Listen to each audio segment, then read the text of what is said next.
Hi అండి, నేను మీ Bhargavi. Welcome to my channel.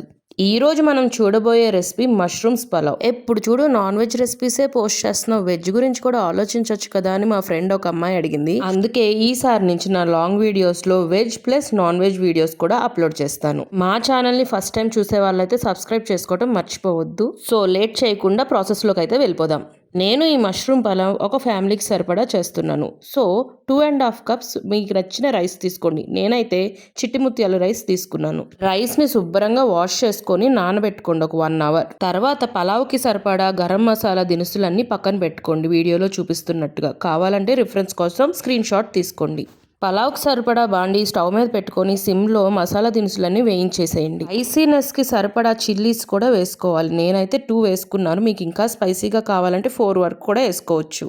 తర్వాత స్లైసెస్గా కట్ చేసుకున్న ఒక 2 పెద్ద సైజు ఆనియన్స్ని వేసుకొని దోరగా వేపండి. ఆనియన్స్ ఎంత మంచిగా వేగితే పలావ్కి అంత టేస్ట్ వస్తుంది. ఆనియన్స్ అంతా గోల్డిష్ బ్రౌన్గా వచ్చేసిన తర్వాత మనం చిన్న ముక్కలుగా కట్ చేసుకున్న టొమాటోస్ కూడా యాడ్ చేసుకోండి. ఫ్లేమ్ మాత్రం మీడియంలోనే పెట్టుకోండి, హైలో పెట్టుకుంటే మాడిపోయే ఛాన్సెస్ అయితే ఉన్నాయి. తర్వాత ఒక స్పూన్ అల్లం వెల్లుల్లి పేస్ట్ యాడ్ చేసి పచ్చివాసన పోయేంత వరకు వేపుకోండి. రుచికి సరిపడా ఉప్పు, 1/2 స్పూన్ పసుపు, గరం మసాలా, ధనియాల పొడి, జీలకర్ర పొడి, కారం వేసుకొని బాగా వేపుకోండి.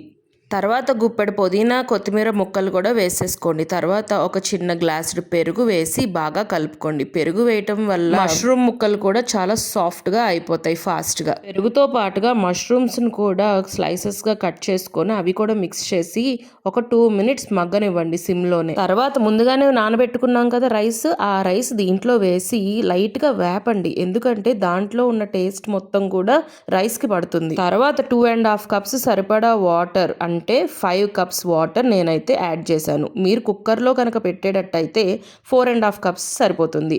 సో 5 కప్స్ వాటర్ యాడ్ చేసి సాల్ట్ చూసుకోవాలి. మనం ఇప్పుడు గుర్తుపెట్టుకొని రైస్ ఉడికే వాటర్లో కొంచెం ఉప్పగానే ఉండాలి, ఎందుకంటే అప్పుడే రైస్కి ఉప్పు మంచిగా పడుతుంది. తర్వాత ఒక స్పూన్ నెయ్యి, ఇంకా 1/2 స్పూన్ టేస్టింగ్ సాల్ట్ ఉంటే యాడ్ చేసుకోండి, లేదంటే స్కిప్ చేసేయండి. తర్వాత మూత పెట్టి ఒక 10 మినిట్స్ మీడియంలో 10 మినిట్స్ లోలో కుక్ చేసుకోండి. మంచిగా ఉడికిపోతుంది.